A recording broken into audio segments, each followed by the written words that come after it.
पिताजी जल्दी चलिए, वरना मैं आज स्कूल में देरी से पहुंचूंगा।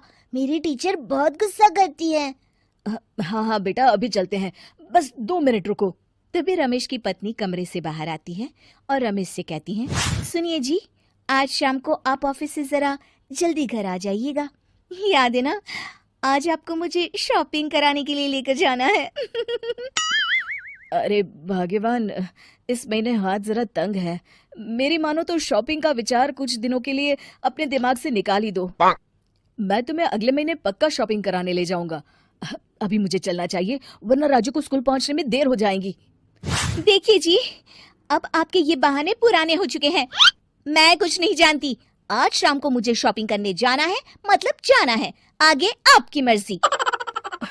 अच्छा ठीक है भाग्यवान, अब तुम पूरा घर सर पर मत उठाओ, मैं कुछ करता हूँ। इतना कहकर रमेश अपने बेटे राजू को लेकर वहां से चला जाता है। घर से निकलने के लिए रमेश जैसे ही अपनी मोटरसाइकिल शुरू करता है, तभी उसकी माँ उसे आवाज देकर कहती है, अरे रमेश, आज शाम को मुझे कुछ पैसे दे देना। याद है ना, मैंने तुझसे कहा था कि मुझे मंदिर में चढ़ावा चढ़ाना है। अरे माँ, मेरी तनख्वाह आने में अभी 10 दिन बचे हैं। अभी मेरे पास बिल्कुल पैसे नहीं है। हाँ, मेरी तनख्वाह मिलते ही मैं तुम्हें पैसे दे दूंगा। रमेश की माँ चिढ़कर कहती हैं, अरे तेरा दिमाग तो खराब नहीं हो गया? मैंने तेरे भरोसे मंदिर के पुजारी जी से वादा कर दिया है और तू कह रहा है कि पैसे नहीं है। अब मैं पुजारी जी को क्या जवाब दूंगी? तुझे तो मेरी इज्जत की भी कुछ परवाह नहीं है। अच्छा ठीक है माँ, अब तुम गुस्सा मत करो, मैं शाम तक कुछ इंतजाम करता हूँ। इतना कहकर रमेश वहां से चला जाता है। फिर दोपहर को जब रमेश अपने दफ्तर में बैठा होता है, तब उसे अपनी पत्नी और माँ की बातें याद आती हैं। रमेश अपने दफ्तर के एक साथी मोहन से कुछ रुपए उधार मांगता है। अरे भाई मोहन, मेरा एक छोटा सा काम कर दो, मुझे कुछ रुपयों की सख्त जरूरत है। मुझे कुछ दिनों के लिए क्या तुम रुपए उधार दे सकते हो? अरे रमेश भाई, मैं तुम्हें पैसे उधार तो दे सकता हूँ, लेकिन मुझे वक्त पर पैसे लौटा देना। वैसे भी मेरा मानना है कि दोस्ती यारी में कभी पैसों का व्यवहार नहीं करना चाहिए। ये कहावत तो तुमने सुनी ही होगी कि उधार प्रेम की कैंची है। मैं नहीं चाहता कि पैसों को लेकर हमारा रिश्ता खराब हो।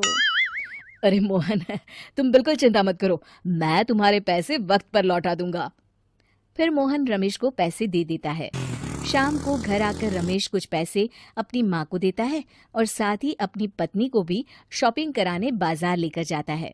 रमेश की पत्नी और उसकी माँ का स्वभाव जरूरत से ज्यादा खर्चीला होने के कारण दोनों हमेशा बेवजह पैसे खर्च करती हैं। फिर एक दिन, सुनिए जी, अगले हफ्ते हमने छुट्टियों में कहीं बाहर जाने का प्लान बनाया था। आपने पैसों का इंतजाम कर लिया ना? अरे अभी कहाँ, अभी तो मेरे पास बिल्कुल पैसे नहीं है। हम कभी और चले जाएंगे। देखिए जी, मैंने सभी सहेलियों से कह दिया है कि मैं बाहर घूमने जा रही हूँ। अगर मैं नहीं गई तो सब मुझ पर हंसेंगी। आप कहीं से भी पैसों का इंतजाम कीजिए जी। इतना कहकर रमेश की पत्नी वहां से चली जाती है। वहीं दूसरी तरफ रमेश की माँ भी तीर्थ यात्रा जाने की जिद करती है और रमेश से पैसे मांगती है। फिर अगले दिन रमेश एक सेठ से पैसे उधार लेकर अपनी पत्नी और बेटे को घुमाने ले जाता है और अपनी माँ को भी तीर्थ यात्रा पर भेज देता है। लेकिन जैसे ही रमेश अपनी छुट्टियां बिताकर वापस आता है, कर्जदार उसका जीना मुश्किल कर देते हैं। इतना ज्यादा कर्ज एक साथ अपने ऊपर देख रमेश काफी परेशान रहने लगता है। फिर एक दिन राजू की स्कूल की फीस वक्त पर न भर पाने के कारण रमेश को स्कूल में बुलाया जाता है। स्कूल के प्रिंसिपल साहब रमेश को सख्त हिदायत देते हैं कि अगर वक्त पर स्कूल की फीस नहीं भरी गई तो उनके बेटे का नाम स्कूल से काट दिया जाएगा। अपने बेटे की स्कूल की फीस भरने के लिए रमेश अपने दोस्त गिरधारी से कुछ पैसे उधार ले लेता है और स्कूल की फीस भर देता है। रमेश की माँ और उसकी पत्नी खर्चे और घर की जिम्मेदारी संभालते संभालते धीरे धीरे रमेश पूरी तरह कर्ज में डूब जाता है। और तभी एक दिन दफ्तर में काम करते समय रमेश की तबीयत अचानक बिगड़ जाती है और वो बेहोश होकर गिर पड़ता है। उसे जल्दी से पास के एक अस्पताल में भर्ती कराया जाता है। रमेश के घर वालों को ये बात पता चल जाती है तो वे सभी अस्पताल पहुंचते हैं। अस्पताल के डॉक्टर साहब उन्हें बताते हैं, देखिए, देर रात तक जागने और जरूरत से ज्यादा काम करने की वजह से इन्हें चक्कर आ गया था। बेहतर यही होगा कि इन्हें कुछ दिनों के लिए पूरी तरह आराम करने दिया जाए। रमेश की हालत देखकर उसके बेटे राजू को बहुत गुस्सा आता है और वो अपनी दादी और माँ से कहता है, माँ, दादी, मैं इतना छोटा हूँ, फिर भी मैं इतना समझता हूँ कि पिताजी दिन रात दफ्तर में काम करके पैसे कमाते हैं। पिताजी अकेला पूरा घर संभालते हैं और आप दोनों अपने फिजूल के खर्चों के लिए उन पर दबाव डालते रहते हैं। आज पिताजी की हालत के जिम्मेदार तो आप दोनों हैं। राजू की समझदारी भरी बातें सुनकर रमेश की माँ और पत्नी को अपनी गलती का एहसास होता है और दोनों की आंखों में आंसू आ जाते हैं। फिर कुछ दिनों के बाद रमेश की तबीयत एकदम अच्छी हो जाती है और वो पहले की तरह अपने काम पर जाने लगता है। रमेश की माँ और पत्नी अब उसे किसी प्रकार की कोई तकलीफ नहीं देते और ना ही उससे किसी चीज की मांग करते हैं।